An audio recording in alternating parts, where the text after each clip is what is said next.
1942 এক পক্ষে জাপান, আরেক পক্ষে কোন দেশ? কথা শুনে নাই। এক পক্ষে কোন দেশ, আরেক পক্ষে সবাই। এক পক্ষে আরেক পক্ষে। ওই খেলায় জিতেছিল জাপান, জিতেছিল 22 সালের ফিফা ওয়ার্ল্ড কাপে জাপান ফুটবল খেলা জিতে as a part of their celebration তারা খেলার পরে পুরো স্টেডিয়ামটাকে ক্লিন করে, the fan base of Japan, lakh lakh মানুষ খেলা দেখতে যায়, তো এত ডাস্টবিনও তো নাই, তো যারা ডাস্টবিনে জায়গা পায় নাই তারা এই যে চকলেটের প্যাকেট, পানির বোতল, চিপসের প্যাকেট তারা এদিকে সেদিকে রেখে দিয়েছে। জাপানের ভক্তরা, জাপানের ফলোয়াররা as a part of their celebration তারা খেলার পরে পুরো স্টেডিয়ামের সব ময়লা আবর্জনা ক্লিন করে তারপরে বিদায় নিয়েছে। তাদের কি কি ক্লিন করার দায়িত্ব দেওয়া হয়েছিল? এই যশোর জাপানের যে ছেলেরা খেলা দেখতে গেছিল ওদেরকে কি ক্লিন করার দায়িত্ব দিয়েছিল? তারা কি স্টেডিয়ামের পরিচ্ছন্নতা কর্মী? তাদের আকর, তাদের সিক্স সেন্স তাদেরকে বলেছে ছোটবেলা থেকে জাপান গভর্নমেন্ট ওদেরকে এত পরিচ্ছন্নতা শেখায়, ক্লিনলিনেস ওয়ার্নেস ক্যাম্পেইন করায়। ক্লাসে আমি দেখেছি, ক্লাসে নিজের বেঞ্চ নিজে মুছে, ক্লাসের মাঝখানে একটা সময় দেয়, নিজের টেবিল নিজে মুছে, নিজের ক্লাসরুমটা নিজে পরিষ্কার করে, রাস্তাঘাটে একটা ধুলা নাই, ময়লা নাই, একটা টিস্যু নাই।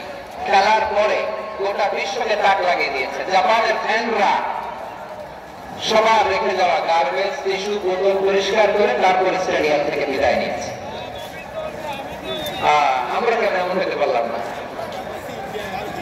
আমরা কেন এমন হতে পারলাম না? জাপানের যারা এগুলো করছে ওদের 3টা করে চোখ না, চোখ তো 3টা জাপানো লাগলো। জাপানো লাগলো হাত তো 4টা, কান তো 6টা। হ্যাঁ, নাকি আমার মতো 2 হাত 2 কানওয়ালা মানুষ? চোখে দেখলে এটা মানুষ না। চিন্তা করছেন? তার মানে জাপানিজদেরকে যে গ্রুমিং করে শেখানোর মাধ্যমে পরিচ্ছন্ন বানানো গেছে, ওরা যেমনি মানুষ আমরাও মানুষ। আমাদের সন্তানদেরকে শেখালে তারাও পারবে, পারবে কিনা? 2 নম্বর উদাহরণ বলি, চট্টগ্রাম ফেনীতে যারা গিয়েছেন, মেঘনা গুমতি ব্রিজ প্রকল্প নাম শুনছেন? মেঘনা একটা ব্রিজ পার হওয়া লাগে। এই মেঘনা গুমতি, এখানে 3টা ব্রিজ কাজপুর সহ, এই 3টা ব্রিজের নির্মাণ কাজ, রেনোভেশনের কাজ দেওয়া হয়েছিল জাপানের একটা কোম্পানিকে। কাকে? জাপানের কোম্পানি। নির্মাণ শেষে 738 কোটি টাকা বেঁচে গেছিল, এটা গভর্নমেন্টের হাতে দিয়ে তারা বিদায় নিয়েছে। কত টাকা? 738 কোটি টাকা।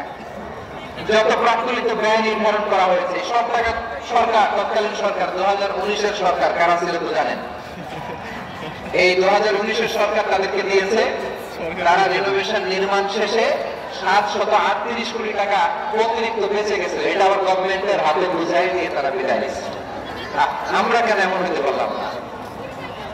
জাপানের ওরাও মানুষ, আমরাও মানুষ, তার মানে মানুষে মানুষে পার্থক্য আছে না নাই? তো জাপানের 2টা উদাহরণ দিলাম, এবার আমার দেশের 2টা উদাহরণ দেব না? বাংলাদেশের 2টা উদাহরণ। 1 নম্বর উদাহরণ, গত সপ্তাহে আপনারা জানেন কক্সবাজার আমার একটা প্রোগ্রাম ছিল, হেলিকপ্টারে গিয়েছিলাম। ফেনী জেলা যখন পার হচ্ছি আমি দেখলাম 3টা উইন্ডমিল ছিলেন, তো বিশাল পিলার, 3টা 4টা পাখা থাকে। বায়ু বিদ্যুৎ কেন্দ্র, বাংলাদেশের প্রথম বায়ু বিদ্যুৎ কেন্দ্র এটা, মুহুরী প্রজেক্ট বলে এটা সম্ভবত, মুহুরী প্রজেক্ট। তো সাগরের বাতাসের ঝাপটায় এটা ঘুরে এনার্জি হয়, ইলেকট্রিসিটি উৎপাদন হয়। আমি পাইলটকে বললাম, ভাই এগুলো থেকে কেমন ইলেকট্রিসিটি উৎপাদন হয়? হুজুর একটু হয় না, কিছুই হয় না। কিছুই হয় না মানে? বলে হুজুর বাংলাদেশের যত উইন্ডমিল আছে তার পাখা একটাও ঘুরে না। আল্লাহ, বলেন কি? তাহলে যে কোটি কোটি টাকা ব্যয় করে যে উইন্ডমিল, হুজুর ভিতরে ফিটফাট, উপরে ফিটফাট, ভিতরে সরকার। তার মানে কোটি কোটি টাকা দিয়ে উইন্ডমিল বানায়, এখানে কিছু নাই। দুর্নীতি আটখানা বাংলাদেশ, ঠিক কিনা বলেন? আরে জাপানিজরাও মানুষ, আমরাও মানুষ। আমার এক নিকটাত্মীয় সরকারি চাকরিজীবী, উনি আমাকে বললেন, বাংলাদেশের আরেকটা উদাহরণ, উনি আমাকে বললেন যে প্রতি বছর আমাদের অফিসের ফার্নিচার চেঞ্জ করে। প্রতি বছর ফার্নিচার চেঞ্জ করে কেন? বলে যে ফার্নিচার নতুন পারচেজ করলেই তো এখানে টাকা, নতুন কিনতে পারলেই টাকা, নতুন উন্নয়নের সবক শোনাতে পারলেই টাকা। প্রথম আলোর রিপোর্ট কি হলো? প্রথম আলোর রিপোর্ট গত 15 বছরে উন্নয়নের নামে লুটপাট হয়েছে প্রায় 3.25 লাখ কোটি টাকা। কার রিপোর্ট? আমাদের জানানো কথা, প্রথম আলোর রিপোর্ট গত 15 বছরে। কারা ছিল জানেন তো? হ্যাঁ, শুধু ওনাদেরকেই দোষ দিয়ে লাভ নাই। স্বাধীনতার পর থেকে শুধু শাসকের হাত বদল হয়েছে, আমরা কিছু পাই নাই। ঠিক কিনা বলেন? শুধু ওনাদের দোষ দিয়ে দিলাম। একদল খাইছে, আরেকদল খাওয়ার জন্য রেডি হয়ে আছে। আমরা এরকম চাই না। আমরা চাই স্বাধীন সার্বভৌম বাংলাদেশ। আমরা চাই দুর্নীতিমুক্ত বাংলাদেশ। আমি নিউজটাতে কতবার বললাম, এটা কি সম্ভব? 3.25 লাখ কোটি টাকা লুটপাট, মানে লুটপাট করতে করতে এদেশের জনগণকে ফুটপাতে বসাই গেছে। প্রিয় ভাইরা, জাপানের মানুষও মানুষ, আমরাও মানুষ। সিদ্ধান্ত আপনার, কোন মানুষ হবেন, ভালো মানুষ না খারাপ মানুষ? আজকের আলোচনার বিষয় হচ্ছে মানব সম্পদের উন্নয়ন, human resource development. It's a process to increase the capacity of knowledge, skill, capacity of the people of the country. একটা দেশের মানুষের জ্ঞান, তাদের দক্ষতা কি করে বাড়ানো যায়, বাড়িয়ে দেশের উন্নয়ন করানো যায়, এটাই হচ্ছে মানব সম্পদ উন্নয়নের মূল কথা। তাহলে মানব সম্পদ হচ্ছে একটা দেশের সবচেয়ে শক্তিশালী পুঁজি। প্রাকৃতিক সম্পদ, খনিজ সম্পদের চেয়েও দামি হচ্ছে মানব সম্পদ। আমার প্রিয় দর্শক, প্রাকৃতিক সম্পদ, খনিজ সম্পদের চেয়ে দামি সম্পদ কি সম্পদ? আল্লাহ তাআলা দয়া করে আমাদেরকে এই মানব সম্পদ দিয়েছেন।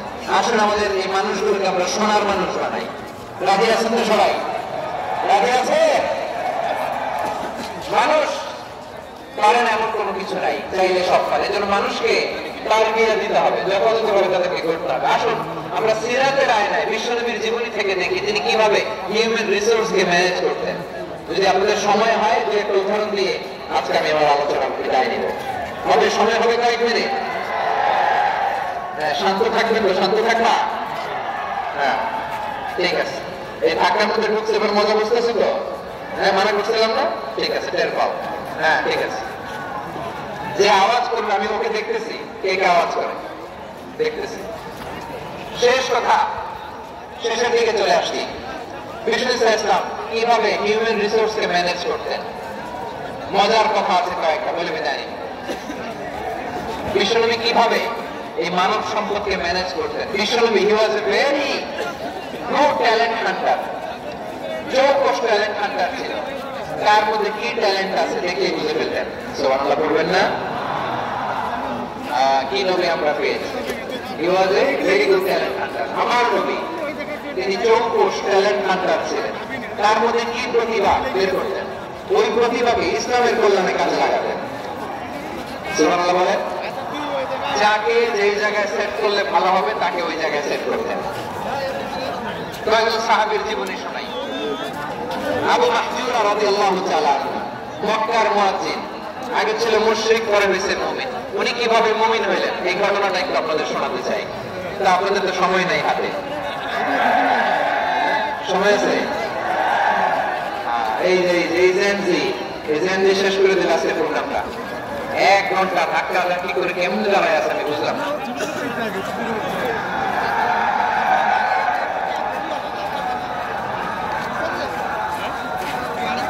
না, থাকবেন না, থাকবেন না, চুপ করতে হবে। What I need, you stop. Just shut up. চুপ। হ্যাঁ, ঠিক আছে। এবার আবু মাহজুরা রাদিয়াল্লাহু তাআলা কিভাবে মুসলিম হলেন আওয়াজ করে শুনেন। হুনাইনের যুদ্ধ, 8ম হিজরি, বিষ্ণু ইসলাম হুনাইনের যুদ্ধ শেষে ফিরতেছেন। পথিমধ্যে বেলাল রাদিয়াল্লাহু তাআলা, এই যে আবার কথা, এখানে ধাক্কা থাকি কেন? চলে যাও, পেছনে যাও, যাও পেছনে যাও। কি আজীব তামাশা! যেখানে যাই এখানে ধাক্কা ধাক্কি, মারামারি, গায়ের উপরে, কাঁধের উপরে, শাউটিং। অনেক গুরুত্বপূর্ণ কথা পয়েন্ট করে নিয়ে আসে যে বলবো, এই শাউট করার কারণে প্রোগ্রামটাই নষ্ট করে দেয়। আসছে আমার ভালোবাসা দেখাইতে, প্রোগ্রামটা শেষ করে দিয়ে চলে যায়। স্টপ। আবার কথা বল, স্টপ। হুনাইনের যুদ্ধে 8ম হিজরি, কত হিজরি সবাই বলেন না একটু, কত হিজরি? 8ম হিজরিতে হুনাইনের যুদ্ধে রাসূল সাল্লাল্লাহু আলাইহি ওয়াসাল্লাম ফিরে আসতেছেন মদিনায়। প্রতিমধ্যে বেলাল রাদিয়াল্লাহু তাআলা আনহু আযান দিচ্ছেন। কি দিচ্ছেন? তো পাশে ছিল মুশরিকদের একটা পল্লী, কিছু মুশরিক তরুণ, কিছু অমুসলিম কিশোর, তারা আযানকে ব্যঙ্গ করতেছে। আমাদের বাংলায় মুখ ভেঙ্গানো বলে আর কি। বেলাল রাদিয়াল্লাহু তাআলা আনহু আযান দিচ্ছেন, ওই বাচ্চাগুলো মুশরিক, তো ওরা আযানকে ব্যঙ্গ করতেছে, বিকৃতি করে ওরাও আযান দিচ্ছে। উদ্দেশ্য হচ্ছে আযানকে নিয়ে ঠাট্টা করা। উদ্দেশ্য কি? ঠাট্টা করা। ব্যাপারটা মনে কষ্ট পাওয়ার মতো ব্যাপার না? কিন্তু বিশ্বনবী ওইখানে দেখেন কি খুঁজলেন। বিশ্বনবী খেয়াল করলেন অমুসলিম কিশোরদের মধ্যে থেকে একটা কিশোরের গলাটা বড় দরাজ গলা, কণ্ঠটা বড় সুন্দর।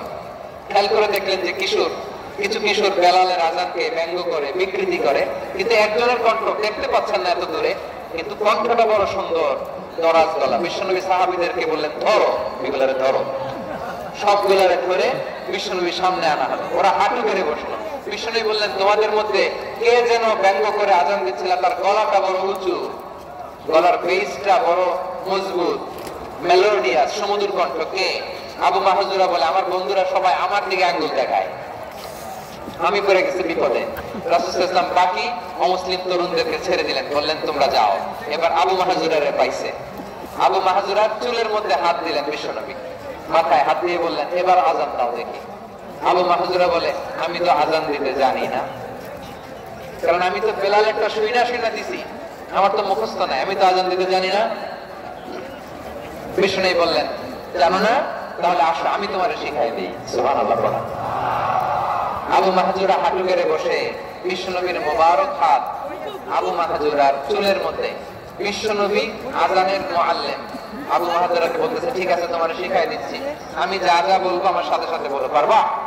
আবু মাহজুরা বলে, পারবো। বিশ্বনবী আযান দিচ্ছেন, মাথায় হাত দিয়ে আল্লাহু আকবার,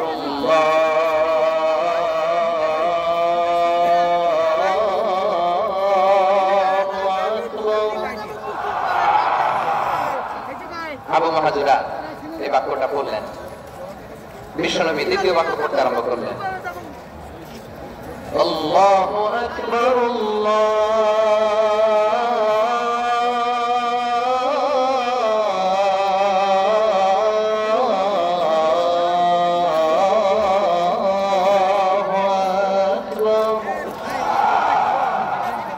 আবু মাহজুরা এই বাক্যটা বললেন।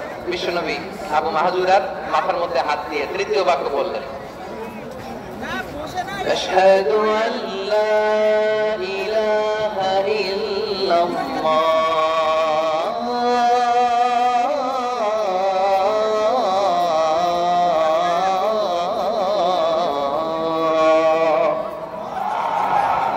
আবু মাহজুরা তৃতীয় বাক্য বললেন। বিশ্বনবী একটা বাক্য পরে আবু মাহজুরা পরে, বিশ্বনবী পরে আবু মাহজুরা পরে। আবু মাহজুরা কিন্তু অমুসলিম, মুশরিক।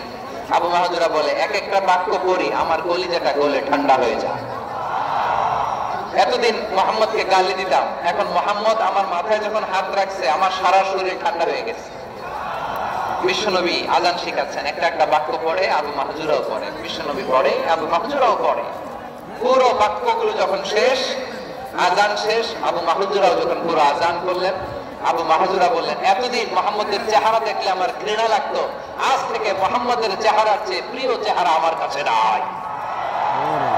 আবু মাহজুরা বললেন, ও মুহাম্মদ, আযানের বাক্য তো আপনি আমারে শেখালেন, এখানেই শেষ করবেন না, আপনি আমারে পড়ায় দেন, লা ইলাহা ইল্লাল্লাহু মুহাম্মাদুর রাসূলুল্লাহ সাল্লাল্লাহু আলাইহি ওয়াসাল্লাম।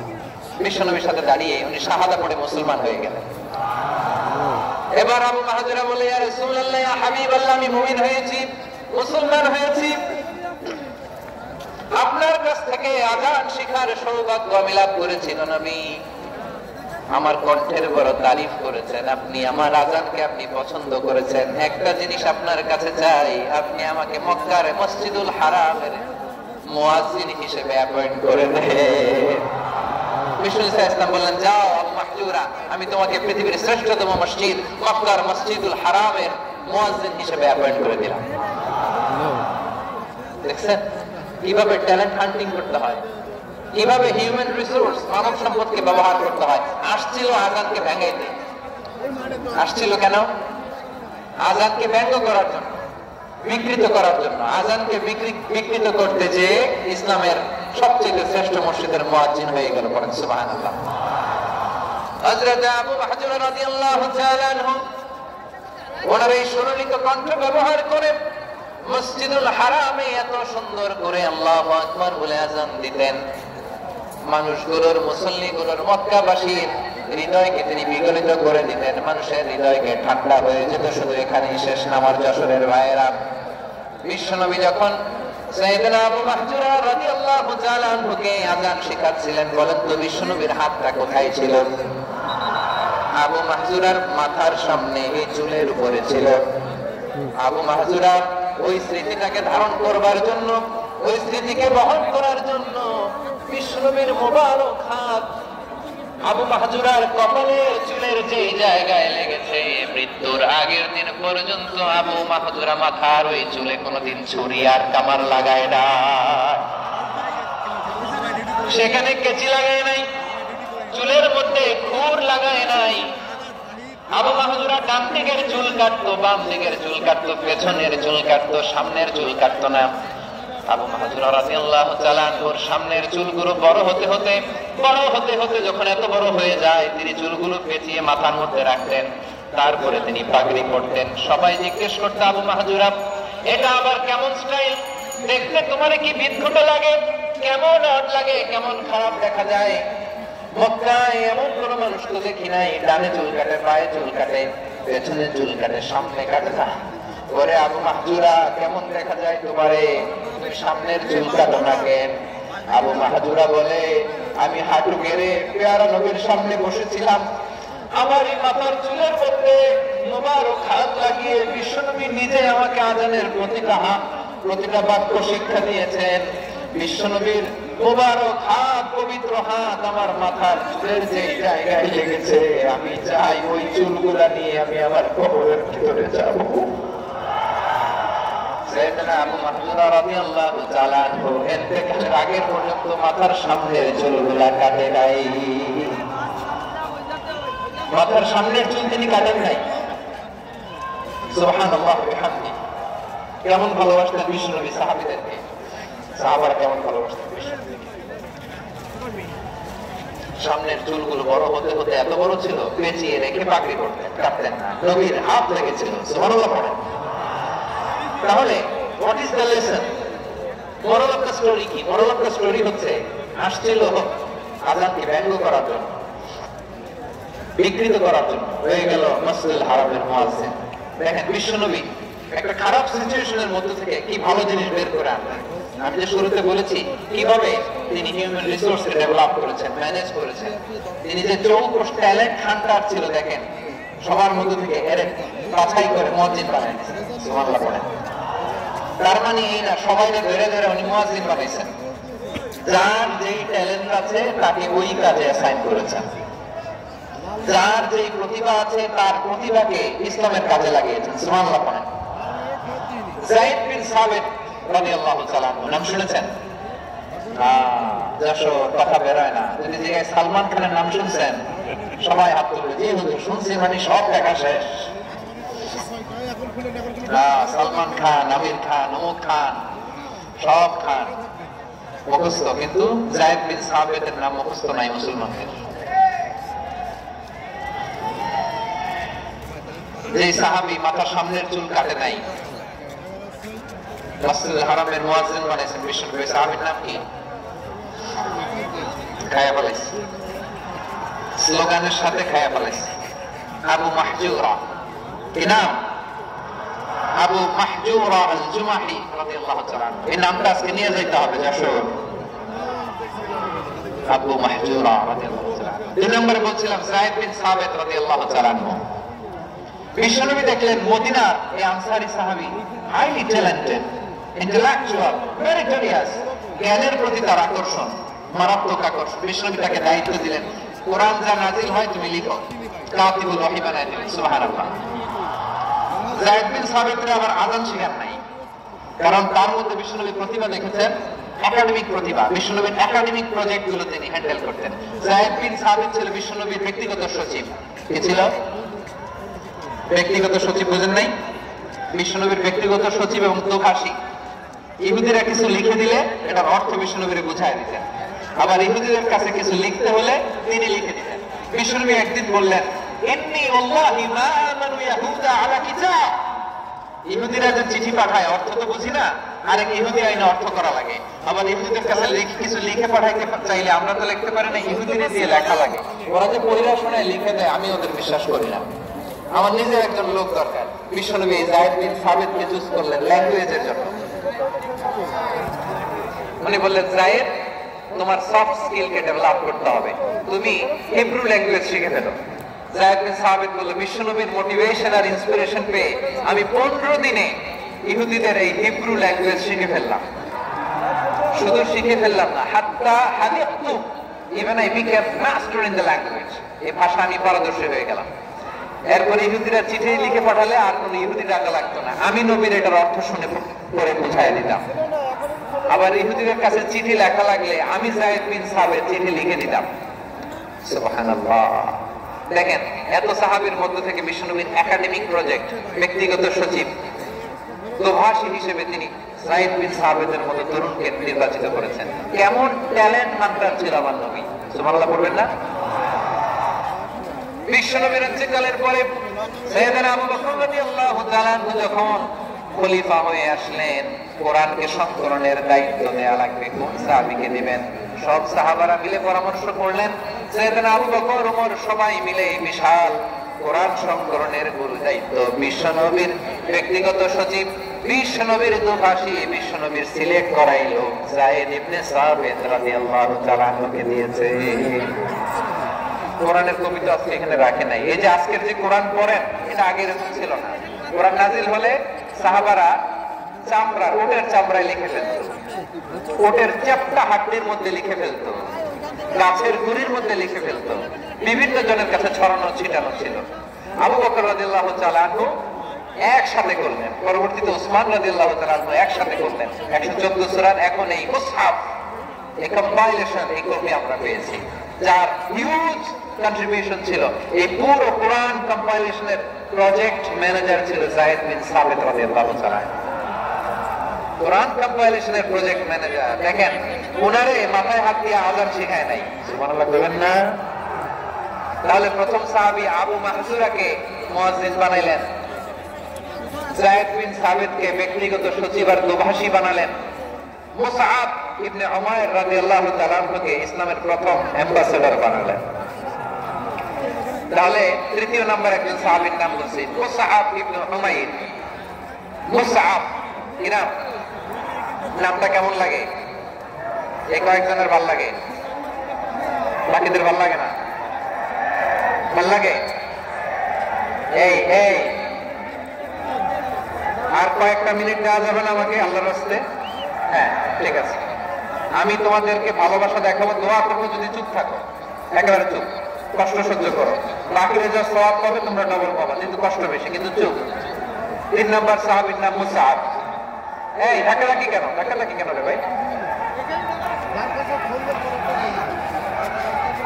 না না না, এরকম হলে আসবো না যশোর, আমি আর আসবো না। হয় পিছনে চলে যাও, তাহলে চুপ, ধাক্কাধাক্কি নেই। 3 নম্বর সাহাবীর নাম মুসআব। কি নাম? He was the first ambassador in Islam. ইসলামের প্রথম ডিপ্লোম্যাট, প্রথম কূটনৈতিক, ইসলামের প্রথম কূটনৈতিক, ইসলামের প্রথম ডিপ্লোম্যাট, প্রথম অ্যাম্বাসেডর মুসআব ইবনে উমাইর। মক্কার তরুণ যুবক, উনি পারফিউম লাগাইলে মানুষ দেখলেই বুঝতো এটা মুসআব লাগাইছে। এমন ড্যাশিং ফেসের ছিল, এমন স্মার্ট ড্যাশিং ফেস, এমন পার্সোনালিটির মানুষ ছিল। মুসআব রাদিয়াল্লাহু তাআলা। কারণ যিনি ইসলামের স্পোকম্যান হবেন, মুখপাত্র হবেন, তার স্মার্ট হওয়ার দরকার আছে না নাই? আকাবার প্রথম শপথ যখন হলো, তাদের সাথে বিষ্ণু ইসলাম মদিনাতে একজন মুখপাত্র পাঠালেন, ডিপ্লোম্যাটকে পাঠালেন, অ্যাম্বাসেডর অফ ইসলাম। তিনি হচ্ছেন মুসআব ইবনে উমাইর। পড়েন সুবহানাল্লাহ। বিশ্বনবী দেখলেন সে অনেক স্মার্ট, তার ডেডিকেশন আছে, সিনসিয়ারিটি আছে, এবং মদিনায় যে আউস খাজরাজ গোত্রের নেতাদের সাথে ডিল করতে হবে, ইহুদিদের সাথে ডিল করতে হবে, ওখানে একজন পাক্কা জানো খেলোয়াড়ের দরকার আছে না নাই? মুসআব ইবনে উমাইর রাদিয়াল্লাহু তাআলা আনহু ওনাকে বিষ্ণু ইসলাম চুজ করলেন।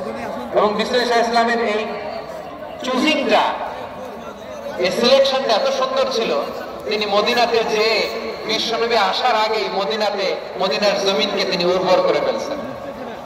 প্রতিটা ঘরে ঘরে কালিমার দাওয়াত তিনি পৌঁছায় দিয়েছেন। জুমার বিধান নাজিল হয়েছে, কিন্তু মক্কায় পরিবেশ নাই জুমা পালনের। বিষ্ণু ইসলাম একজনকে দিয়ে খবর পাঠালেন, যাও মদিনায় মুসাবকে যে বলো, মুসাব তো আমার শিক্ষক, আমার স্পোকম্যান, মদিনাতে যেন তারা জুমা কায়েম করে। বিশ্বনবীর আগেই মুসাব মদিনার মুসলিমদেরকে নিয়ে মদিনায় প্রথম জুমা কায়েম করে ফেলছে। সুবহানাল্লাহ। ডিপ্লোম্যাটদের কেমন হইতে হয়, অ্যাম্বাসেডরের কেমন হইতে হয়, মুসআব রাদিয়াল্লাহু তাআলা আনহুর কাছ থেকে শিখে নাও। মুসআব নামটা কেমন লাগে? যশোর যাদের সন্তান হবে, ছেলে সন্তান, আমার রাস্তায় পাইলে সবাই জিজ্ঞেস করে, হুজুর একটা নাম দেন, আমার ছেলে হবে। যশোরবাসীর জন্য আমি একটা নাম দিয়ে দিলাম, নাম রাখতে হবে মুসআব। কি নাম? নামটা যাদের ভালো লাগে, ছেলে সন্তান অনাগত আসবে, মনে চাইলে নাম রেখে দিবেন মুসআব রাদিয়াল্লাহু তাআলা আনহু নামে মুসআব। তাহলে মুসআব রাদিয়াল্লাহু তাআলা আনহুকে বিশ্বনবী ল্যাঙ্গুয়েজ শিখান নাই, সফট স্কিল শিখান নাই। যায়েদ রাদিয়াল্লাহু তিনি হিব্রু ল্যাঙ্গুয়েজ শিখেছেন, সুরিয়ানি শিখেছেন, কিন্তু মুসআবকে তিনি বানিয়েছেন the spokesman of Islam, the first diplomat, the ambassador of Islam. সুবহানাল্লাহ পড়বেন না? আব্দুল্লাহ ইবনে আব্বাস রাদিয়াল্লাহু তাআলা আনহু বিশ্বনবীর কাজিন, চাচাতো ভাই। আবার মাইমুনা রাদিয়াল্লাহু তাআলা আনহু, মাইমুনা নবীর স্ত্রী, তিনি ছিলেন আব্দুল্লাহর আপন খালা। তো নবীর বউ যদি ওনার খালা হয়, নবী তার কি? বুঝে নাই, নবী তার কি? খালু। তাহলে সম্পর্ক অনেক গভীর, কাজিন আবার খালু। ছোট্ট মানুষ, তাই রাতে মাঝে মাঝে ঘরে থাকতো। বিশ্বনবী দেখলেন আব্দুল্লাহ যেহেতু আমার ঘরে ঢুকতে পারে, আব্দুল্লাহরে এই উম্মতের বড় শিক্ষাবিদ বানাইতে হবে। কথা বুঝে নাই? আব্দুল্লাহকে কি বানাইতে হবে? শিক্ষাবিদ, এডুকেটর অফ দিস উম্মাহ, এই উম্মাহ শিক্ষাবিদ বানাইতে হবে। তাই আব্দুল্লাহ ইবনে আব্বাসকে বিশ্বনবী হাতে কলমে শিক্ষা দিয়েছেন। আরে আর এরপরে যে কি ভাষা আসবে তোমাদের জন্য আমার মুখ থেকে আমি নিজেও জানি না, আমি নিজেও জানি না। 1 ঘন্টা যাবো ধাক্কা ধাক্কি মারামারি, তো আসতে বলছে কে তোমাকে? পেছনে চলে যাও, জায়গা না পেলে। পুরো প্রোগ্রামটাই নষ্ট করে দিল।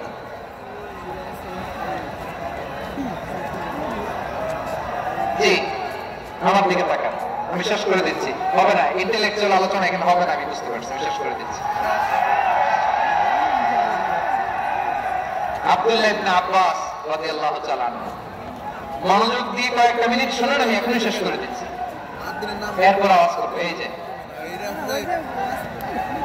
এগুলো কি, এগুলো আমি বললাম না সব করা যাবে, বসে যাও, শুয়ে যাও, চলে যাও, আওয়াজ করা যাবে না।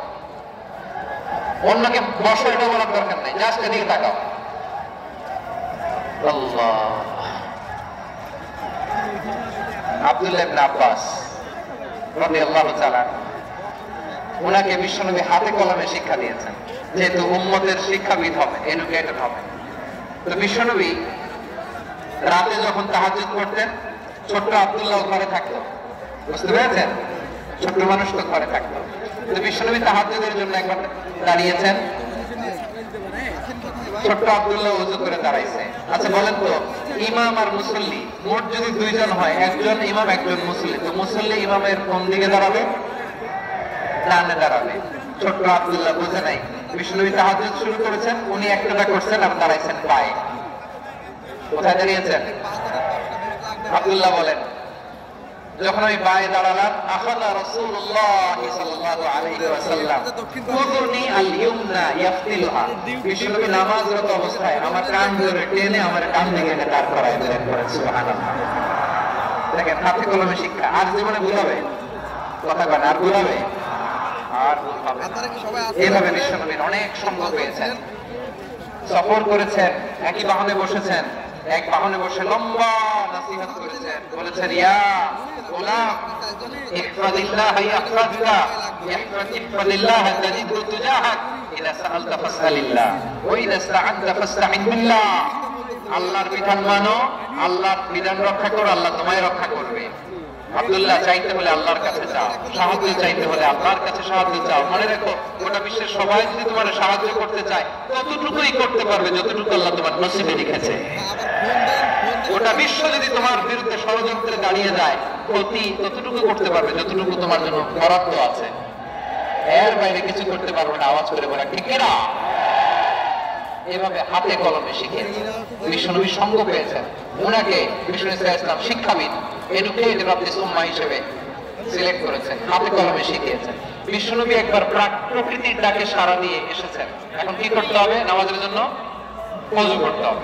বিশ্বনবী এসেই দেখেন ওযুর বদনায় পানি ভরা, খুশি হয়ে গেলেন, বললেন কে রেখেছে পানি? একজন বলল আব্দুল্লাহ রেখেছে। বিশ্বনবী অত্যন্ত খুশি হলেন, খুশি হয়ে একটা দোয়া করলেন, বললেন আল্লাহুম্মা ফাক্কিহু ফিদ-দীন ওয়া আল্লিমহু তা'ওয়ীল। আল্লাহ তুমি আব্দুল্লাহকে দ্বীনের বুঝ দিও আর কোরআনের তাফসীর শিক্ষা দিও। বিশ্বনবীর এই দোয়া এমন লাগছে উনি রাইসুল মুফাসসিরিন, এই পৃথিবীতে যত মুফাসসির ছিল, যত মুফাসসির আসবে, সকল মুফাসসিরের সম্রাট হিসেবে স্বীকৃত হয়েছেন। আব্দুল্লাহ ইবনে আব্বাস, বিশ্বনবী ওনারা আযান শিখান নাই, বিশ্বনবী ওনারা ল্যাঙ্গুয়েজ শিখান নাই, বিশ্বনবী ওনারা অ্যাম্বাসেডর বানান নাই, হাতে কলমে শিক্ষা দিয়েছেন। ছোট্ট মানুষ বিশ্বনবী ইন্তেকাল করলেন, আবু বকরের সময় গেল, ওমর ফারুকের খেলাফত, তখন তিনি তরুণ। ওমর ফারুক রাদিয়াল্লাহু তাআলা আনহু ওনার ক্যাবিনেট মিনিস্ট্রির বৈঠকে এই আব্দুল্লাহ ইবনে আব্বাসকে পাশ দিয়ে বসায় রাখতেন।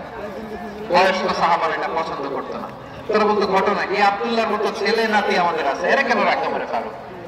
ওমর ফারুক এটা টের পেলেন, তিনি বুঝতে পারলেন যে ক্যাবিনেট মেম্বাররা এটা পছন্দ করে না, ছোট্ট আব্দুল্লাহরা কেন রাখি, কেন যে রাখি এটা একদিন বোঝানো। একদিন মিটিং এ তিনি সবাইকে বললেন ইযা জাআ নাসরুল্লাহি ওয়াল ফাতহ। এই আয়াত দ্বারা উদ্দেশ্য কি বলেন তো মুরব্বী সাহাবীরা? এক সাহাবী বলেন এই সূরা দ্বারা উদ্দেশ্য আল্লাহ বলেছেন আমাদেরকে বিভিন্ন ল্যান্ড, বিভিন্ন এলাকা বিজয় করতে হবে। ওমর ফারুক বললেন না, হয়নি। আরেকজন বললেন বিজয় হওয়ার পর আমাদের বেশি বেশি আল্লাহর বরকতের ঘোষণা দিতে হবে, এটা উদ্দেশ্য। ওমর ফারুক বললেন না, হয় নাই। যারা জিজ্ঞেস করেন কেউ পারে না।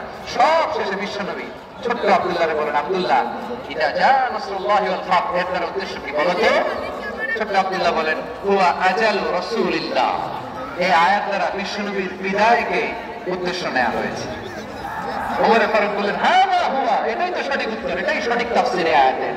কারণ ইযা জাআ নাসরুল্লাহি ওয়াল ফাতহ, যখন আল্লাহর সাহায্য আর বিজয় আসবে, ওয়ারাআইতান নাসা ইয়াদখুলুনা ফি দীনিল্লাহি আফওয়াজা, আপনি দেখবেন দলে দলে ঢলে ঢলে পানের পানির মতো মানুষ ইসলামের দিকে ঢুকতেছে, ইসলামের বিজয় হয়েছে। তো ইসলামের বিজয়ের মিশন নিয়ে নবী আসছে, বিজয়ী যখন হয়ে গেছে এখন তো নবীর বিদায় হবে। বলেন ঠিক কিনা? কোন সাহাবী এই সূক্ষ্ম কথাটা ধরতে পারে নাই ওই আব্দুল্লাহ ছাড়া। আব্দুল্লাহ যখন উত্তর দিছে সব সাহাবীদের টনক নড়েছে। এরপর থেকে কোন ক্যাবিনেট মিটিং এ আর কোন সাহাবারা কোন প্রশ্ন করে নাই, আওয়াজ করে পড়েন সুবহানাল্লাহ। বিশ্বনবী আব্দুল্লাহ ইবনে আব্বাসকে এডুকেটর অফ দ্য উম্মাহ, উম্মাহর শিক্ষাবিদ হিসেবে গ্রহণ করেছেন। আওয়াজ করে পড়তে হবে আল্লাহু আকবার। সাহাবীদের নামগুলো মনে থাকবে? এক নম্বরে আবু মাহজুরা, মুয়াজ্জিন বানাইছেন। যায়েদ ইবনে সাবিত, দোভাষী, ট্রান্সলেটর অফ প্রফেট, এবং তিনি ছিলেন বিশ্বনবীর ব্যক্তিগত সচিব। মুসআব ইবনে Umair, the first ambassador and diplomat of Islam. Abdullah ইবনে আব্বাস এই উম্মাহর সবচেয়ে বড় এডুকেটর, শিক্ষাবিদ। আরেকজন ছিল আব্দুল্লাহ ইবনে মাসউদ রাদিয়াল্লাহু তাআলা। দুই আব্দুল্লাহ, আব্বাস গেল, আরেকজন হচ্ছে মাসউদ। মক্কার তরুণ, ছাগল পালতো মুশরিকের বিশ্বনবী আর আবু বকর রাদিয়াল্লাহু তাআলা আনহু একবার গেলেন, যে দেখে এই তরুণ দাঁড়ায় আছে। বিশ্বনবী বলেন আমি খুব ক্ষুধার্ত, তোমার কাছে কি দুধ আছে ছাগলের? আব্দুল্লাহ ইবনে মাসউদ বলে আছে, ওয়ালাকিন আনা মুক্তামান, যে দুধ আছে এটা আমানতের, আমি দিতে পারবো না। বিশ্বনবী এটা শুনে এটার টার্গেট করে ফেলছে। আনা মুক্তামান, দুধ আছে কিন্তু এটা আমার মালিকের, আমি তো দরদ দেখায় আমার মালিকের দুধ আপনি পথিক, আপনারা দিতে পারি না। বিশ্বনবী টার্গেট করে ফেলছেন, এর আমার কাজে লাগাইতে হবে। বিষ্ণু বললেন আচ্ছা ঠিক আছে দুধ দিও না, কিন্তু এমন ছাগি আছে কিনা যে ছাগির সাথে কোনো ছাগলের মিলন হয় নাই, তার ওলানে দুধও আসে নাই, বাচ্চাও নাই, এরকম ছাগির থেকে যদি আমি দুধ খাই তাহলে তো সমস্যা নাই। বলতেছে এরকম ছাগির থেকে দুধ খেলে সমস্যা নাই, কারণ এরকম ছাগির ওলান থেকে দুধ আসবেও না। বলতেছে ঠিক আছে এরকম একটা ছাগি নিয়ে আসো। নিয়ে আসা হলো, বিশ্বনবী বিসমিল্লাহ বলে ওই ছাগির ওলানে হাত দিলেন। হাত দিতে দেরি পুরো ওলানটা দুধে ভরে যেতে দেরি হয় না। বিশ্বনবী আবু বকর রাদিয়াল্লাহু তাআলা দহন করে পেট করে খেলেন। এই দৃশ্য আব্দুল্লাহ ইবনে মাসউদের হৃদয়ে দাগ কাটলো। এই মুজিজা দেখে তিনি বললেন আশহাদু আল্লা ইলাহা ইল্লাল্লাহ ওয়া আশহাদু আন্না মুহাম্মাদার রাসূলুল্লাহ। তিনি ষষ্ঠ মুসলিম ছিলেন, 6 নম্বর মুসলমান। ওনাকে টার্গেট করে বিশ্বনবী দেখলেন এমন ইন্টেলেকচুয়াল ব্রেন, উনি সূক্ষ্ম সূক্ষ্ম জিনিস বুঝে বেশি, ফিকহি জ্ঞান ওনার মধ্যে বেশি। বিশ্বনবী ওনাকে কোরআনের জ্ঞান শিক্ষা দিতে লাগলেন। উনি বিশ্বনবী সবার কাছে কোরআন শোনায়, কিন্তু বিশ্বনবী নিজে আব্দুল্লাহ ইবনে মাসউদের কাছ থেকে কোরআন শুনতো। বিশ্বনবী একবার বললেন ইকরা আলাইয়া ইয়া মাসউদ। ইবনে মাসউদ একবার শোনাও তো কোরআন দেখি। আব্দুল্লাহ ইবনে মাসউদ বলে আকরাউ আলাইকা ওয়া আলাইকা উনজিল। নবী আপনার উপর কোরআন নাযিল হয় আর আমি আপনার সামনে কোরআন পড়ব।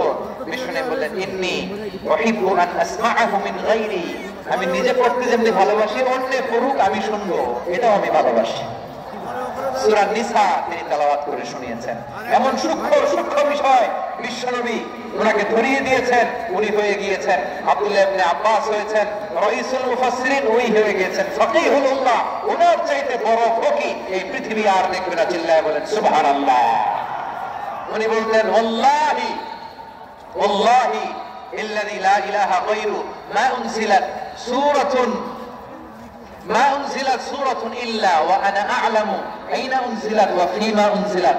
বিশ্বনবী এমন ভাবে কোরআনের দাস আমাকে দিয়েছেন, কোরআনে যত সূরা নাযিল হয়েছে, যেখানে নাযিল হোক না কেন আমি জানি এটা কোথায় নাযিল হয়েছে এবং কোন প্রেক্ষাপটে নাযিল হয়েছে। এমন একটা সূরা নাই যে সূরার কোথায় নাযিল হয়েছে আমি মাসউদের জানা নাই, কোন প্রেক্ষাপটে নাযিল হয়েছে আমার জানা নাই। এরকম ঘটবে না। চিল্লায়ে বলেন আল্লাহু আকবার। এই আব্দুল্লাহ ইবনে মাসউদ রাদিয়াল্লাহু তাআলা ওমর ফারুকের সময় কুফার চিফ জাস্টিস ছিলেন। কুফা নগরীর চিফ জাস্টিস। চিফ জাস্টিস বুঝেন নাই? বিচারপতি। কি ছিলেন? সবাই বলে নাই কি ছিলেন? বিচারপতি ছিলেন।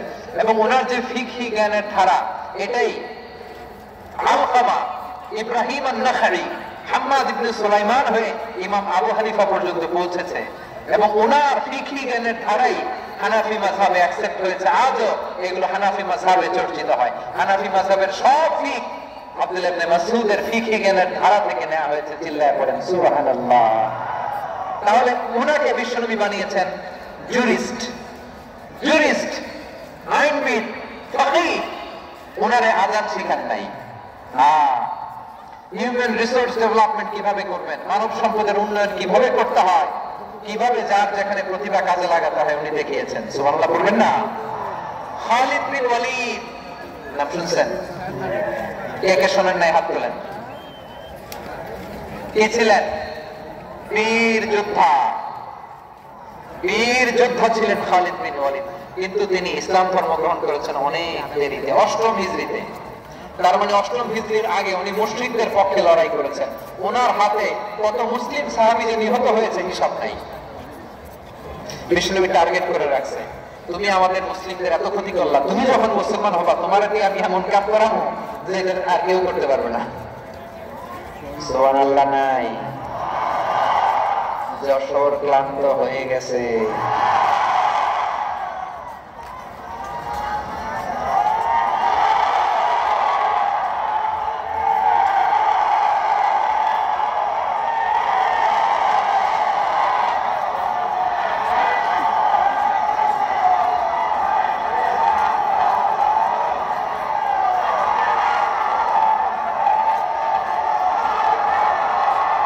মাশাআল্লাহ। বসুন। খালিদ বিন ওয়ালিদ রাদিয়াল্লাহু তাআলা 8ম হিজরিতে মুসলিম হয়েছেন, মক্কা বিজয়ের আগে। তো মক্কা বিজয়ের আগে যখন মুসলিম হয়েছেন, এর আগে কি করছেন? কাফিরদের সাথে যুদ্ধ করেছেন। উনি উহুদের যুদ্ধে মুসলমানদের যে পরাজয় ভাব, কঠিন পরিস্থিতির মুখোমুখি ওনার কারণে পেছন থেকে এমন অতর্কিত আক্রমণ করেছেন, মুসলমানদেরকে কচুকাটা করেছেন। 8ম হিজরিতে আল্লাহ তাআলা হেদায়েতের নূর দিয়ে ওনার হৃদয়টাকে উজালা করে দিলেন। লা ইলাহা এটা এমন বাণী যা হৃদয়ে একবার টাচ খাবে, এইটা থেকে সে আর পালিয়ে বেড়াতে পারে। ঝিনুকের ভেতর লুকিয়ে থাকে যেমন মতি, ঝিনুকের ভেতর লুকিয়ে থাকে যেমন মতি, কলমা শাহাদাতে আছে আল্লাহর জ্যোতি, কলমা শাহাদাতে আছে আল্লাহর জ্যোতি। ঠিক কিনা বলে? মক্কা বিজয়ের আগে মুসলিম হলেন, তারপরে বিশ্বনবীর টার্গেট ফুলফিল হলো। ওই যে টার্গেট করে রেখেছেন আর দোয়া করেছেন, খালিদ বিন ওয়ালিদ যদি মুসলিম হয় তাকে আমি মিলিটারি চিফ বানাবো। ওনাকে আজান শিখান নাই, ওনারে কান ধরে নামাজের এই মাথা থেকে ওই মাথা আনান নাই, ফিকহি কোরআনের সূক্ষ্ম তাফসীর ওনারে শিখান নাই, অ্যাম্বাসেডর বানান নাই। বিষ্ণু ইসলাম ওনাকে সামরিক অভিযানে প্রেরণ করেছেন। সামরিক অভিযানে তিনি প্রেরণ করেছেন। ওনার জীবদ্দশা, ওনার নেতৃত্বে যতগুলো যুদ্ধ হয়েছে, একটা যুদ্ধে তিনি পরাজয় বরণ করেন না। ওমর ফারুকের সময়কালে তিনি চিফ অফ মুসলিম মিলিটারি, মানে মুসলিম সেনাপতি হয়েছেন। আওয়াজ করো, ঠিক কিনা বলো? সেনাপতি, মুসলিম সেনাপতি। তাহলে কিভাবে হিউম্যান রিসোর্স ব্যবহার করতে হয় গোটা বিশ্ব আমার নবীর কাছ থেকে শিখে নাও। খালিদ বিন ওয়ালিদ ওনাকে মিশনের একটা উপাধি দিয়েছেন। উপাধিটা হচ্ছে সাইফুল্লাহিল মাসলুল, আল্লাহর নাঙ্গা তরবারি, আল্লাহর খোলা তরবারি, the open sword of Allah। Khalid বিন ওয়ালিদ মুসলিম সেনাপতি। হাসান বিন সাবিত নাম শুনছেন? দেখি উনি কি ছিল বলেন। রাসূলের সভাকবি, কালচারাল হিজিমনিকে ডিফিট করার জন্য উনি ভালো অস্ত্র চালানো জানতেন না, ওই কাজে উনি যেতেন না। ওনার ছিল কাব্য প্রতিভা। কাব্য প্রতিভা, কাফিররা কবিতা দিয়ে নবীকে গালি দিত। বিশ্বনবী বলতেন, ইয়া হাসান আজিব আন রাসূলিল্লাহ, তুমি নবীর হয়ে কাফিরদের এই কথাগুলোর জবাব দাও। বিশ্বনবীর একটা মিম্বার ছিল, বিশ্বনবীর মিম্বারের পাশাপাশি মসজিদে নববীতে এই হাসান বিন সাবিতের জন্য বিশ্বনবী একটা স্পেশাল মিম্বার বানিয়ে দিয়েছেন। এখান থেকে তুমি জবাব দাও। বিশ্বনবী বলেছেন, আল্লাহুম্মা আইয়িদহু বিরূহিল কুদুস। আল্লাহ হাসান আমার পক্ষে জবাব দেয়, তুমি জিবরাইল মারফত তাকে সাহায্য পাঠাইয়া দিও। রাসূল সাল্লাল্লাহু আলাইহি ওয়াসাল্লামের সভাকবি, the poet of the prophet, নবীর কবি। তিনি কবিতা দিয়ে এমন উচ্চাঙ্গের ভাষায় কবিতা দিয়ে তিনি জবাব দিতেন, কাফিরদের গা শিহরে যেত, তাদের হৃদয়ে আগুন ধরে যেত। তাহলে এরকম কবিরও দরকার আছে না নাই? এখন যাকে আল্লাহ দিছে কাব্য প্রতিভা, এরা যদি আপনি যুদ্ধের ময়দানে পাঠান হবে? যারা দিছে সুরেলা গলা, এরা যদি অ্যাম্বাসেডর বানান হবে না। হাসান বিন সাবিত ছিলেন বিষ্ণু সাল্লাল্লাহু আলাইহি ওয়াসাল্লামের কবি।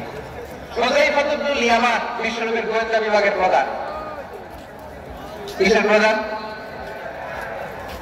হুযায়ফা ইবনুল ইয়ামান। ওনার ছিল ডিটেকটিভ মাইন্ড, ডিটেকটিভ মাইন্ড, গোয়েন্দা বিভাগের প্রধান। এবং উনি হচ্ছেন সাহিবুস সিররি রাসূলিল্লাহ, রাসূল সাল্লাল্লাহু আলাইহি ওয়াসাল্লামের গোপন তথ্যের ধারক বাহক। নবীর যেই কথা কেউ জানে না, সব হুযায়ফার পেটের ভিতরে ছিল। সুবহানাল্লাহ। মদিনার যত ইহুদি, ইহুদিদের একটা লিস্ট ছিল, এই লিস্ট শুধু দুইজন জানতো, বিশ্বনবী আর হুযায়ফা। সুবহানাল্লাহ বলবেন না? তাহলে ওনাকে কোন দায়িত্ব দিছে? কোন বিভাগ? যশোর। আওয়াজ করো, কোন বিভাগ? গোয়েন্দা বিভাগের হেড ছিল। খন্দকের যুদ্ধে প্রচন্ড আজকের মতো শৈত্য প্রবাহ, মাটি খনন করতে করতে সাহাবীদের পেটে ক্ষুধা নাই, দাঁড়াইতে পারে না নামাজের জন্য, এত ক্লান্ত, ক্ষুধা, ক্লান্ত, শ্রান্ত। বিশ্বনবী বললেন, কে আছো? এই কঠিন শীত, এই ভয় আর ক্ষুধার মধ্যেও খন্দকের পরীক্ষা টপকে শত্রু শিবিরে যে আমাকে তথ্য দিবা, কে আছো? কারো গায়ে শক্তিই নাই যে দাঁড়াবে, কেউ দাঁড়ায় না। বিশ্বনবী তখন নিজে হুযায়ফাকে ডাক দিলেন, হুযায়ফা, যে আমাকে আজকে শত্রু শিবিরের তথ্য এনে দিবে, সে জান্নাতে আমার মুরাফাকা, আমার সঙ্গী হবে। হুযায়ফা ইবনুল ইয়ামান জীবনের ঝুঁকি নিয়ে এই ক্ষুধা, শৈত্য প্রবাহ, কোল্ড ওয়েভসকে উপেক্ষা করে পরীক্ষা টপকে শত্রু শিবিরে যে সবার কথাগুলো চুপে চুপে শুনে বিশ্বনবীর দরবারে এসে গোয়েন্দাদের মতো তথ্য সরবরাহ করেছে। বিশ্বনবীর গোয়েন্দা বিভাগের প্রধান হুযায়ফা ইবনুল ইয়ামান ইন্টেলিজেন্স বিভাগ চালাতেন। মুনাফিকদের নাম ওনার কাছে ছিল। মুআয ইবনে জাবাল মদিনা রাসূলের সবচেয়ে সিনিয়র আমলা ছিলেন। আমলাতন্ত্র ছিলেন তো, প্রশাসনিক কাজ যারা চালায়, অ্যাডমিনিস্ট্রেশন বুঝেন না, দ্য ডিপার্টমেন্ট অফ অ্যাডমিনিস্ট্রেশন, মদিনার রাষ্ট্রের সিনিয়র আমলা মুআয ইবনে জাবাল মুতাখাসসিসুন ফিল হালাল ওয়াল হারাম, হালাল হারামের স্পেশালিস্ট ছিলেন। বিশ্বনবী উনাকে ইয়ামানের গভর্নর করে পাঠাইছেন, বলেছেন ইন্নাকা তা'তি কওমান আহলা কিতাব, এমন গোষ্ঠীর কাছে যাবা ইহুদি নাসারা, আগে শাহাদা পড়লে এরপরে নামাজের দাওয়াত দিও, নামাজ পড়লে যাকাতের দাওয়াত দিও। গভর্নরের অ্যাটিটিউড যেমন থাকে তেমন অ্যাটিটিউড ধরে রাখো, সুবহানাল্লাহ পড়েন। তাহলে মুআয ইবনে জাবালকে দিয়ে বিশ্বনবী কবিতা লেখায় নাই, চিঠি লেখায় নাই, আযান দেওয়ায় নাই, সুবহানাল্লাহ পড়বেন না? সব শেষ সাহাবী বলি আবু হুরায়রা রাদিয়াল্লাহু তাআলা, নাম শুনছেন? বিলালের বাবা কি করতেন? খালি হাদিস মুখস্থ করতেন। উনি বলতেন আলজামু রাসূলুল্লাহ আলা মিলই বাতনি, আমার শুধু পেটের ক্ষুধার বন্দোবস্ত হইলে আমি নবীর সঙ্গ ছাড়তাম না। আমার আনসার সাহাবারা ক্ষেত খামারের কাজ করতো, আমার মুহাজির সাহাবারা ব্যবসা করতো, আর আমি নবীর সাথে সাথে থাকতাম। শুধু সকাল বিকাল দুই বেলা যদি আমার খাবারের বন্দোবস্ত হয় আমি আর নবীর লগ ছাড়ি না। সুবহানাল্লাহ বলবেন না? 5374টা হাদিস তিনি বর্ণনা করেছেন, সবচেয়ে বেশি হাদিস বর্ণনাকারী সাহাবী। হাদিস প্রিজার্ভেশনের কাজে বিশ্বনবী ওনাকে কাজে লাগিয়েছেন। উনি একদিন বলেন ইয়া রাসূলুল্লাহ আসমা'ু মিনকা কাসীরান ফালা আহফাযু, নবী অনেক কথা শুনি আমার মনে থাকে না। বিষ্ণু বললেন তাই? তুবসুত রিদাক, তোমার চাদরটা বিছাও। আবু হুরায়রা বিছালেন, বিশ্বনবী হাত বুলায় দিলেন, এরপর অনেক হাদিস বর্ণনা করলেন। আবু হুরায়রা বলে তারপর থেকে বিশ্বনবী যাই বর্ণনা করে আমি শুনি আর একটা ভুলি না। সুবহানাল্লাহ। বিশ্বনবী ওনাকে হাদিস প্রিজার্ভেশন, নবীর যে লক্ষ্য হাদিস প্রিজার্ভেশনের এই দায়িত্ব দিয়েছেন সাইয়েদনা আবু হুরায়রা রাদিয়াল্লাহু তাআলা। প্রিয় ভাইরা, তাহলে 10 জন সাহাবীর কথা যে বললাম, আপনারা কি খেয়াল করেছেন কত বড় ট্যালেন্ট হান্টার, চৌকস ট্যালেন্ট হান্টার ছিল আমার নবী। এক এক জনের এক এক ট্যালেন্ট, এক এক কাজে অ্যাসাইন করেছেন, এক একজনকে এক এক দায়িত্ব দিয়েছেন, এক একজনের প্রতিভাকে এক এক ভাবে বিকশিত হওয়ার সুযোগ দিয়েছেন। আওয়াজ করে বলেন ঠিক কি না? এখন আমার পর্দার আড়ালে আমার মায়েরা বলবে এতগুলো পুরুষ সাহাবীর কথা বললো, নারী সাহাবীরা কি কিছু করে নাই? হ্যাঁ, একজন নারী সাহাবীর কথা বলে মোনাজাত হবে, দোয়া ছাড়া কেউ যাব না। রুফাইদা আল আসলামিয়া রাদিয়াল্লাহু তাআলা, ওনার বাবার নাম সাআদ আল আসলামি। বিশ্বনবী কি খেয়াল করলেন দেখেন, সাআদ ছিল মদিনার বড় ডাক্তার। এই নারী সাহাবী রুফাইদা বাবার কাছ থেকে চিকিৎসা বিদ্যা শিখেছেন। যখন শিখছে বিশ্বনবী দেখলেন আমার তো প্রতি সপ্তাহে সপ্তাহে যুদ্ধে আহত সাহাবীদের সেবা দিবে কে? বিশ্বনবী রুফাইদাকে বললেন রুফাইদা তুমি মসজিদে নববীর পাশে একটা মেডিকেল ক্যাম্প করো।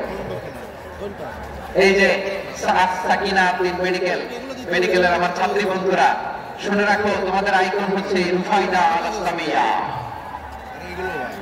বিশ্বনবীর ডিরেকশন অনুযায়ী তিনি মসজিদে নববীর পাশে একটা মেডিকেল ক্যাম্প করলেন এবং আহত সাহাবাদের চিকিৎসা উনি ওনার টিম নিয়ে দিতেন। বিশ্বনবীর পরামর্শে উনি আনসারী এবং মুহাজির মহিলা সাহাবীদেরকে নিয়ে একটা স্পেশাল মেডিকেল টিম গঠন করলেন। খায়বার যুদ্ধে 7ম হিজরিতে যখন বিশ্বনবী যায়, উনি ওনার টিম নিয়ে আসলেন, বললেন ইয়া রাসূলুল্লাহ আমরা তো তলোয়ার চালাতে পারি না, আমরা তো তীর মারতে পারি না, আপনি যদি অনুমতি দেন খায়বার অভিযানে আমি আমার টিম নিয়ে মেডিকেল টিমের সেবা সার্ভিসটা দিতে চাই। সুবহানাল্লাহ। বিশ্বনবী অনুমতি দিলেন, যোদ্ধা সাহাবীদের সাথে রুফাইদা আল আসলামিয়া উনিও মেডিকেল টিম নিয়ে অগ্রসর হলেন। খায়বারের প্রতিটা আহত ইনজুর্ড সাহাবী যারা ইনজুরির শিকার হয়েছেন সবাই রুফাইদা আল আসলামিয়ার মেডিকেল ক্যাম্প থেকে চিকিৎসা সহায়তা পেয়েছেন। সুবহানাল্লাহ। দেখেন কিভাবে বিশ্বনবী ট্যালেন্ট বাছাই করতেন। আপনি অবাক হবেন, বাহরাইনের মেডিকেল ইউনিভার্সিটিতে রুফাইদা আল আসলামিয়া মেডিকেল প্রাইজ অ্যাওয়ার্ড প্রতি বছর দেওয়া হয়। যদি 8 দিনের এই মেডিকেল আমার বোনেরা যদি জেনে থাকো জানো, না হলে নতুন করে জানো, সার্চ দিও রুফাইদা আল আসলামিয়া মেডিকেল অ্যাওয়ার্ড বাহরাইনের ইউনিভার্সিটিতে দেওয়া হয়। প্রিয় ভাইরা, তাহলে আলোচনার সামারি আমরা করি। বিশ্বনবী যার যেখানে ট্যালেন্ট তাকে ওইখানে কাজে লাগাতেন। আওয়াজ করে বলেন ঠিক কিনা? এবার একটা ইন্টারভিউ হবে, আওয়াজ করে বলেন আবু মাহজুরাকে বিশ্বনবী কি বানাইছেন? হ্যাঁ, ভুলে গেছেন? সামনের চুলে হাত দিয়ে বিশ্বনবী কি সুন্দর গলায় আযান শিখালেন। মুয়াজ্জিন যায়েদ বিন সাবিতকে একাডেমিক প্রজেক্টের দায়িত্ব দিয়েছেন। তিনি ছিলেন বিশ্বনবীর দোভাষী ব্যক্তিগত সচিব। মুসআব ইবনে Umair, the first ambassador of Islam. Abdullah ইবনে আব্বাস, উম্মার বড় শিক্ষাবিদ, মুফাসসির। আব্দুল্লাহ ইবনে মাসউদ, আব্দুল্লাহ ইবনে মাসউদ ছিলেন জুরিস্ট। কি ছিলেন? জুরিস্ট ছিলেন, এই উম্মার সবচেয়ে বড় জুরিস্ট। খালিদ বিন ওয়ালিদ, সেনাপ্রধান। হাসান বিন সাবিত, হাসান বিন সাবিত ছিলেন বিশ্বনবীর সভাকবি। কি ছিলেন? বিশ্বনবীর সভাকবি ছিলেন। এরপরে হুযায়ফা ইবনুল ইয়ামান কি ছিলেন? গোয়েন্দা বিভাগের প্রধান। মুআয ইবনে জাবাল কি ছিলেন? সিনিয়র আমলা, ইয়ামানের গভর্নর। আবু হুরায়রা রাদিয়াল্লাহু তাআলা আনহু হাদিস প্রিজার্ভেশনের কাজ করেছেন। আর আমাদের রুফাইদা আল আসলামিয়া রাদিয়াল্লাহু তাআলা আনহা কি ছিলেন? নার্স ছিলেন। নার্স হয়ে মেডিকেল সেবা দিয়েছেন। প্রিয় ভাইরা, পুরো আলোচনার যদি সামারি করি তাহলে বিশ্বনবী যেভাবে হিউম্যান রিসোর্সকে ম্যানেজ করেছেন, যা যেখানে প্রতিভা কাজে লাগিয়েছেন, আমরাও যদি করি আমাদের বাংলাদেশের চিত্র আমরা পাল্টে দিতে পারবো। আমরা শুরুতে শুনেছি মানুষের আছে অসীম সম্ভাবনা, প্রতিটা মানুষ অনন্য, যত্ন নিলে, যথাযথ পরিচর্যা করলে মানুষ বিশ্ব জয় করতে পারে। ঠিক কিনা? আমাদের হাফেজে কোরআনের সামনে দাঁড়াতে পারে এমন কোন হাফেজে কোরআন আল্লাহর জমিনে জন্ম হয় না। ওটা বিশ্ব কাঁপিয়ে তারা সেরা। আমাদের ক্রিকেটাররা সেরা, আমাদের তৈরি পোশাক শিল্প সেরা। এরকম অনেক অনেক সেরা জিনিস আছে, আমরা এগুলোরে নার্চারিং করতে পারি নাই, পরিচর্যা করতে পারি নাই, সঠিক তারবিয়াতের অভাব। তাহলে মানুষের অসীম সম্ভাবনাকে কাজে লাগাতে হবে। ঠিক কিনা বলেন? ইউনুস গভর্নমেন্টকে আমি বলবো, অল্প সময়ের জন্য আপনারা এসেছেন, সংস্কারও করতে হবে, আবার নির্বাচনও করতে হবে। সব সংস্কার হতে করতে পারবেন না, যতটুকু পারবেন এর মধ্যে আমাদের যে হিউজ ম্যান পাওয়ার, আমাদের যে মানব সম্পদ, হিউম্যান রিসোর্স, এটাকে ডেভেলপ করে আপনাদের যেতে হবে। যেটা পারবেন না সেটাকে পরবর্তী নির্বাচিত গভর্নমেন্টের কাছে রেখে যেতে হবে, তারা যেন করে, তাদের কাছে আপনারা এটা রেখে যাবেন। তাহলে মানুষ চাইলে বিশ্ব জয় করতে পারে। আর মানুষকে হারাতে পারে কেউ? জোরে বলে যশোর, মানুষকে হারাতে পারে কেউ? আল্লাহ আমাদেরকে জনসংখ্যা দিয়েছেন প্রিয় ভাইরা। এই জনসংখ্যা অনেক বড় সম্পদ, এটা আমাদের জন্য অভিশাপ নয়, আশীর্বাদ। আমাদের জনসংখ্যাকে যদি আমরা জনশক্তিতে রূপান্তর করতে পারি, আজকে বাংলাদেশ যে অবস্থানে দাঁড়িয়ে আছে, বাংলাদেশ তার 20 গুণ উন্নতির শিখরে চলে যাবে। চিল্লায় বলো ঠিক কিনা? আমাদের শ্রমিক ভাইরা বাইরে কাজ করে, আমাদের শ্রমজীবী ভাইরা, প্রবাসীরা, তাদের ব্যাপারে গুরুত্ব দিতে হবে।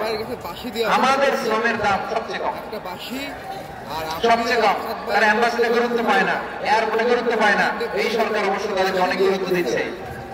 আমাদের অদক্ষ শ্রমিককে যখন আমরা দুবাই পাঠাই, অল্প বেতন পায়, কিন্তু ইন্ডিয়ার দক্ষ শ্রমিক পাঠাইলে তার 3 গুণ বেতন পায়। আমরা আমাদের শ্রমিকদেরকে অদক্ষ ভাবে আর পাঠাতে চাই না, দক্ষ শ্রমিক পাঠিয়ে আমরা রেমিটেন্সের বন্যা বইয়ে দেব। আমাদের শ্রমিকদের পাঠানো রেমিটেন্সের টাকায় সচল থেকে আমার দেশের অর্থনীতির চাকা, তাদেরকে সবচেয়ে গুরুত্ব দিতে হবে। আমরা পেয়েছি ফ্রিডম ফাইটার, মুক্তিযোদ্ধা, আর আমার প্রবাসী ভাইরা হচ্ছে রেমিটেন্স ফাইটার। জোরে বলো ঠিক কিনা? তাহলে আমাদের এই জনশক্তিকে জনসম্পদে ট্রান্সফার করতে হবে।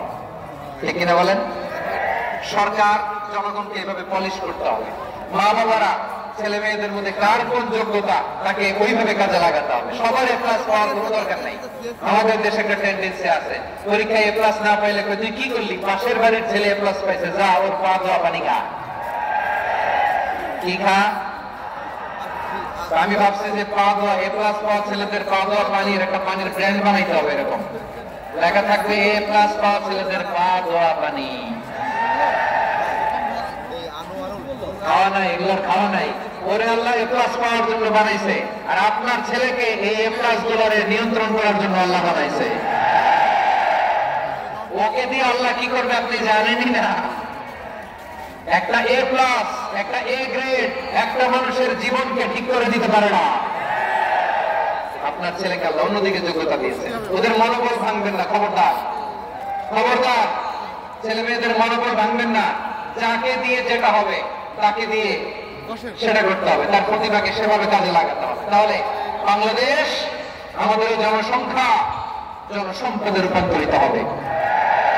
আমাদের সরকারের তত্ত্বাবধানে আমাদের 18 কোটি জনগণ দক্ষ জনশক্তিতে রূপান্তরিত হোক, আমরা চাই কি চাই না? আমরা ভালো মানুষ, শ্রেষ্ঠ মানুষ হতে চাই কি চাই না?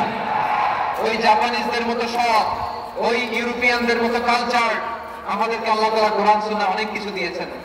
যেহেতু বর্তমানে আমরা দেখছি তারা সব, তাদের মধ্যে ভ্যালু আছে, সেগুলো আমাদের মধ্যে আনার দরকার আছে না নাই? আর ইসলাম দিয়ে আমাদের জীবনকে সাজাতে হবে, ইসলাম দিয়ে আমার পরিবারকে সাজাতে হবে। ইসলাম থেকে, কোরআন থেকে প্রেসক্রিপশন না নিলে জীবন সুন্দর হবে না। কোরআন থেকে প্রেসক্রিপশন না নিলে সমাজ সুন্দর হবে না। কোরআনের প্রেসক্রিপশন না মানলে রাষ্ট্র সুন্দর হবে না। কোরআনের প্রেসক্রিপশন অ্যাপ্লাই না করলে শুধু দুর্নীতি দমন কমিশন দিয়ে দুর্নীতি বন্ধ করা যাবে না। এজন্য কোরআনের আইন আমরা চাই কি চাই না? প্রিয় ভাইরা, হিউম্যান রিসোর্স ডেভেলপমেন্ট, মানব সম্পদের উন্নয়ন, আমাদের সরকার যেন এদিকে নজর দেয়। আমরা যেন এই ব্যাপারে যত্নবান হয়ে উঠি। যাকে আল্লাহ যে যোগ্যতা দিয়েছে, এই যোগ্যতা দিয়ে আমরা যেন ইসলামের জন্য, দেশের জন্য কাজ করি। আমরা যেন আমাদের স্কিল ডেভেলপ করি, আমাদের পটেনশিয়ালকে ডেভেলপ করি। মোরালিটি, ভ্যালিউজ নিয়ে শায়েখ আহমদুল্লাহ আলোচনা করেছেন, এগুলো দিয়ে যেন আমরা আমাদেরকে সাজাই। আল্লাহ তাআলা আমাদের দেশকে তুমি নিরাপদ করো, আমরা পড়ি আমিন। আল্লাহ আমার 18 কোটি জনগণকে তুমি জনশক্তিতে রূপান্তরিত করো, আমিন। আল্লাহ আমরা হাতে হাত রেখে, কাঁধে কাঁধ মিলিয়ে ভাইয়ে ভাইয়ে যেন এই দেশকে করতে পারি, আল্লাহ তুমি তৌফিক দান করো, আমরা পড়ি আমিন। আমার প্রিয় মহিউদ্দিন ভাই বলেছেন, হুজুর এমন একটা ঘোষণাপত্র দিয়ে যাবেন আজকের এই ঐতিহাসিক যশোরের প্রোগ্রামে, যেটা গোটা বাংলাদেশে মানুষ এটার উপর আমল করে। আমি যে কথাটা বলেছি এটাই, আসুন আমরা আমাদের জনসংখ্যাকে জনসম্পদে ট্রান্সফর্ম করি। আমাদের জনসংখ্যাকে আমরা যেন জনশক্তিতে রূপান্তরিত করি। জনসংখ্যাকে ট্রান্সফর্ম করে জনশক্তি দিয়ে আমরা যেন আগামীর বাংলাদেশ, স্বাধীন বাংলাদেশ 2.0 কে গড়ে তুলি। আল্লাহ তাআলা আমাদের সবাইকে কথাগুলো বোঝার, আমল করার তৌফিক দান করুন। এই জেনজি, ক্ষমা করে দিও আমাকে, অনেক ধমক দিছি, বকা দিছি। আল্লাহ তোমাদেরকে করুক, কবুল করুক, যশোরবাসীকে কবুল করুক, 8 দিনকে কবুল করুক, এই মেডিকেল কলেজকে কবুল করুক, ইসলামের জন্য বাদ ভাঙা এই জোয়ার এবং উচ্ছ্বাসকে আল্লাহ তাআলা কবুল করুন। هذا ما عندي والعلم عند الله عليه توكلت وإليه أنيب سبحانك اللهم وبحمدك أشهد أن لا إله إلا أنت أستغفرك وأتوب إليك اللهم آمين ربنا ظلمنا أنفسنا ونكونن من الخاسرين ربنا آتنا في الدنيا حسنة وفي الآخرة حسنة وقنا عذاب النار বিশাল আকাশের মালিক, বিশাল জমিনের মালিক, তোমার আকাশ বাতাসের তুলনায় আমাদের হাত দুইটা বড় ছোট্ট রে আল্লাহ। ছোট দুটি হাত পেতে বুক ভরা শানিয়ে তোমার শাহী দরবারে চেয়ে রইলাম। আমাদের জিন্দেগির গুনাহ খাতা তুমি মাফ করে দাও। আমাদের আব্বা আম্মা, দাদা দাদি, আত্মীয় স্বজন সবার গুনাহ খাতা তুমি মাফ করে দাও। আমাদের যত আত্মীয় স্বজন কবরের বাসিন্দা, প্রত্যেকের কবরটারে তুমি কোরআনের নূর দিয়ে মুনাওয়ার করে দাও। আল্লাহ আজকে এই যশোরের প্রোগ্রামকে তুমি কবুল আর মঞ্জুর করে দাও। সূরা বনী ইসরাঈলের 70 নম্বর আয়াতের আলোকে জনসংখ্যাকে কিভাবে জনশক্তি, জনসম্পদে রূপান্তরিত করা যায়, সিরাতের লেন্সে, সিরাত থেকে আমরা শুনলাম, যা কিছু শুনলাম আমল করার তৌফিক দাও। রব্বুল আলামিন আমার বাংলাদেশকে সোনার বাংলাদেশ হিসেবে কবুল করে নাও। আজকের প্রোগ্রামে যারা জয়েন করলো তাদেরকে তুমি কবুল করে নাও। রব্বুল আলামিন লক্ষ লক্ষ নারী পুরুষ যশোরের ঐতিহাসিক তাফসীর প্রোগ্রামের মাহফিলে জয়েন করেছে, আল্লাহ যেভাবে সহি সালামতে আজকে মাহফিলে জয়েন করলো, সহি সালামতে প্রত্যেক ভাই বোনকে তুমি গন্তব্যে পৌঁছে দিও। আল্লাহ কত বড় বড় আল্লাহর ওলিরা এখানে এসেছে, মাদ্রাসার হুজুররা এসেছে, পর্দার আড়ালে কত বড় নেককার নারীরা এসেছে। আল্লাহ যার হাতকে তোমার পছন্দ হয়, যার ইবাদতকে পছন্দ হয়, তার ইবাদতের উসিলায় আজকের দোয়াটা তুমি কবুল আর মঞ্জুর করে দাও। রব্বানা তাকাব্বাল মিন্না ইন্নাকা আনতাস সামিউল আলিম ওয়া তুব আলাইনা ইয়া মাওলানা ইন্নাকা আনতাত তাওয়াবুর রহিম। سبحانك ربك رب العزة عما يصفون وسلام على المرسلين والحمد لله رب العالمين واجعل آخر كلامنا عند الموت لا إله إلا الله محمد رسول الله